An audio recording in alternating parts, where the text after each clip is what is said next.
छत्तीसगढ़ मित्र का प्रकाशन शुरू हुआ। टोकरी भर मिट्टी का की रचना यहाँ की गई।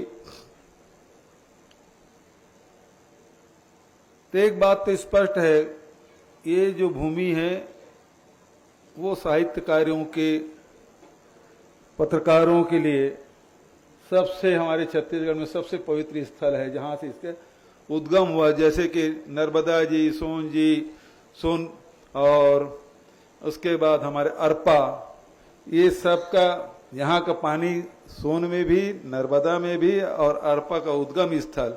तो वैसे पत्रकारिता का भी उद्गम स्थल या हिंदी साहित्य की कहानी का उद्गम स्थल हमारा ये गौरेला पेंड्रा मरवाही है। तो देखिए कितनी बड़ी बात। एक तरफ जो हमारी भारत की संस्कृति है वो नदियों के किनारे ही विकसित हुई। हमारी जितनी भी संस्कृति है, चाहे गंगा नदी हो, यमुना हो, गोदावरी हो, सब नदियों के किनारे ये हमारी संस्कृति विकसित हुई है, बढ़ी है। और ये वो नगरी जहां अरपा का उद्गम स्थल है और जहां हिंदी साहित्य की पहली कहानी की रचना यहाँ हुई है, तो ये उसका भी उद्गम स्थल है। तो इस ऐसे पावन स्थल में आके, और मुझे तो इसलिए भी बड़ी प्रसन्नता है कि इसके पहले दो मुख्यमंत्री हुए, आप ही क्षेत्र के विधायक मुख्यमंत्री थे, लेकिन जिला नहीं बन पाया। ये मेरे लिए सौभाग्य की बात है। जब भी गौरेला पेंड्रा मरवाही का इतिहास लिखा जाएगा उसमें कहा जाएगा जिला यदि बना तो कांग्रेस के शासन काल में, और उस समय हम लोग, जय सिंह यहाँ के प्रभारी मंत्री थे और मैं उस समय मुख्यमंत्री के रूप में मैंने इसको बनाया। जोगी जी ने भी कहा कि मैं भी बहुत प्रयासरत रहा था, लेकिन सौभाग्य भूपेश को मिला कि इसको जिला बनाया। तो 10 फरवरी की घटना, और बड़ी संख्या में चरणदास महंत जी, नेता प्रतिपक्ष जी, सारे लोग उपस्थित थे और उसमें जिले के निर्माण की शुरुआत हम लोग किए। और इन 4-4.5 सालों में हम लोगों ने 6 जिला बनाया। गौरेला पेंड्रा मरवाही के साथ साथ 6 जिला बना, 83 तहसील बना, 19 की 11 है एसडीएम कार्यालय। अब 19 बन चुके हैं, 15 और बनेगा, तो 19 तो अभी मान ही ले, 19 एसडीएम कार्यालय, ताकि आम जनता को किसी प्रकार के प्रशासनिक इकाई में पहुंच उसके दूर न हो, आम आदमी के पहुंच में हो। ये हमारा प्रयास। तो आज यहाँ गौरेला पेंड्रा मरवाही के विकास के लिए और यहाँ के इतिहास से जोड़ने में हमारे पत्रकार मित्रों को बड़ा योगदान रहा। सभी लोग लगातार, मेरे पीछे भी खड़े हैं, मेरे बगल में भी खड़े हैं, और भी सब साथी खड़े हैं, लगातार यहाँ के वैसे भी क्या है कि जो व्यापार व्यवसाय करते हैं, जो यात्रीगण है, वो लोग तो आते ही थे। हम राजनेता लोग राजनीतिक क्षेत्र में वो थोड़ा दूर रहते थे, भैया मरवाही नहीं जाना है। लेकिन अब वो बात नहीं रही।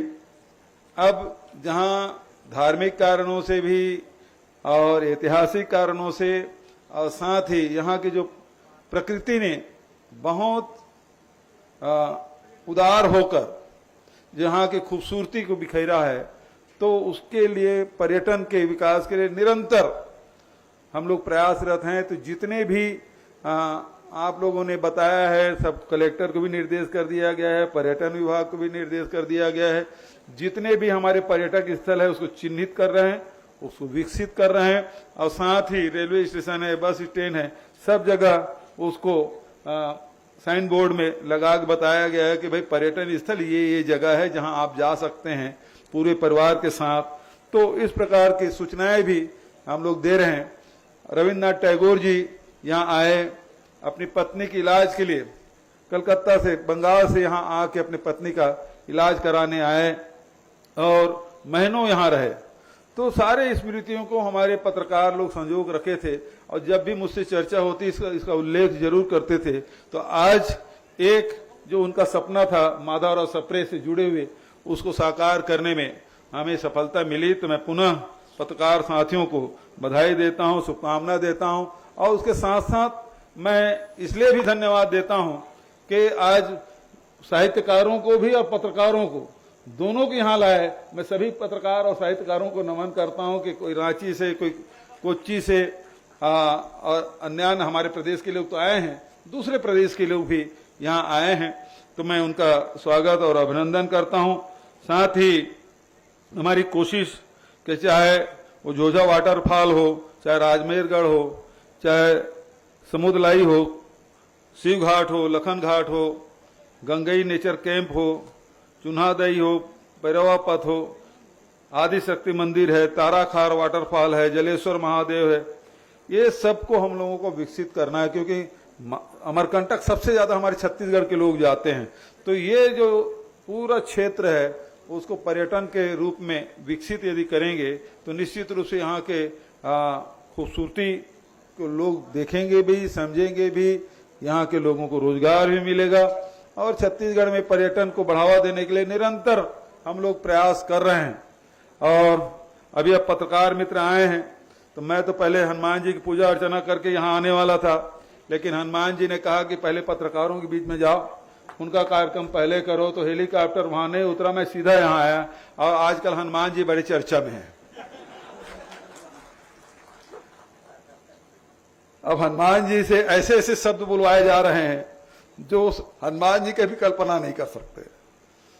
तो आज जो क्रोनोलॉजी है उसको समझने की आवश्यकता है। पहले जो हमारे मर्यादा पुरुषोत्तम राम, उसको युद्धक राम के रूप में प्रस्तुत किए, वर्षों तक के उसको देखा। अब हनुमान जी की कैसे किया जाए, तो आजकल गांव-गांव में, शहर में एक झंडा लगा रहता है और झंडा में काले और लाल रंग के कुछ तस्वीर उकेरा गया है। वो हनुमान जी बता रहे हैं इसको।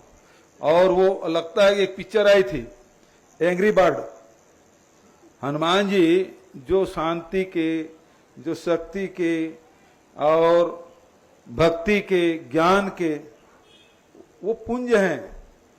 सब लोग उसका नाम लेते हैं। जिसको ज्ञान चाहिए वो हनुमान जी से मांगते हैं, जो शक्ति चाहिए तो उनको हनुमान जी से मांगते हैं, भक्ति है वो हनुमान जी को अपना आदर्श मानते हैं। अब ऐसे को एकदम एंग्री बर्ड बना दिए। तो एक तो युद्धक राम बनाया मर्यादा पुरुषोत्तम राम को, और हनुमान जी को एंग्री बर्ड बना, आंखें लाल लाल। अब जो पिक्चर आई है उसमें तो भाई ऐसा है कि जो शब्दों का चयन हुआ है, रामायण में या वाल्मीकि रामायण हो, तुलसी की रामायण हो, या यहां तो 1 दर्जन से अधिक रामायण लिखे गए हैं पूरे देश भर में, लेकिन मर्यादा किसी ने नहीं लांघी। मर्यादा का हमेशा ध्यान रखा गया है। बहुत सारे हमारे 10 अवतार कहे जाते हैं, लेकिन भगवान राम को ही मर्यादा पुरुषोत्तम कहा गया है, दूसरे को नहीं कहा गया है। अब वहां मर्यादा की लांघ दिया गया है। तुम्हारी आग, तुम्हारी तेल, तुम्हारे पता नहीं क्या क्या शब्द है। अब ऐसे शब्दों का प्रयोग यदि हनुमान जी के द्वारा कराया जाए तो निश्चित रूप से ये क्रोनोलॉजी है जो धीरे धीरे, जो राम दरबार में जो तस्वीर हम देखते हैं, जो राजा वर्मा ने जो तस्वीर बनाई, जब रंगील तस्वीर आई, वो आज तक के घर घर में पहुंचा है और उसको हम लोग बहुत श्रद्धा से उसकी पूजा करते हैं। लेकिन आज हमारे आदर्शों को, हमारे आस्था के साथ किस प्रकार से खिलवाड़ किया जा रहा है, ये देखने की बात है। इसीलिए हनुमान जी ने मुझे पत्रकारों के बीच में पहले भेजा, ताकि आप लोग भी लिखे पढ़े कि ये क्रोनोलॉजी क्या है, इसको समझने की आवश्यकता है। तो आज किस प्रकार के समाज के मनोदशा को किस प्रकार से डाइवर्ट किया जा रहा है धीरे धीरे धीरे धीरे, ताकि भगवान राम कभी गुस्सा नहीं किए। केवल यदि वो जब समुद्र किनारे गए तो क्षणिक उनको क्रोध आया था, और जिसमें उन्होंने सुखाने की बात कही थी, तो वही एक अवसर है जिसमें भगवान राम को क्रोध आया था। अन्यथा आप देखेंगे इनके झंडों में हमेशा युद्ध के लिए तत्पर राम दिखाई देते हैं, जबकि हमारे राम कौशल्या के राम हैं, हमारे राम सबरी के राम हैं, हमारे राम बनवासी राम हैं, और हम सबके तो भांचा राम है। भांचा राम है ना छत्तीसगढ़ के, क्योंकि माता कौशल्या यहीं की है।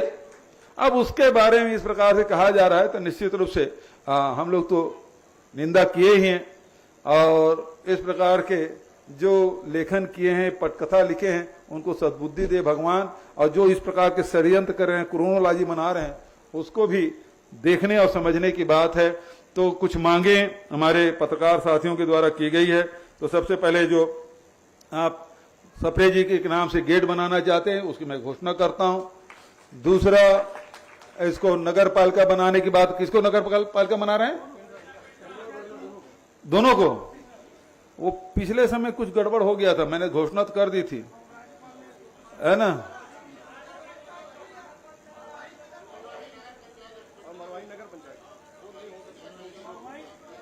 अरे भैया, पिछले समय वो राज्यपाल राजभवन, हाँ,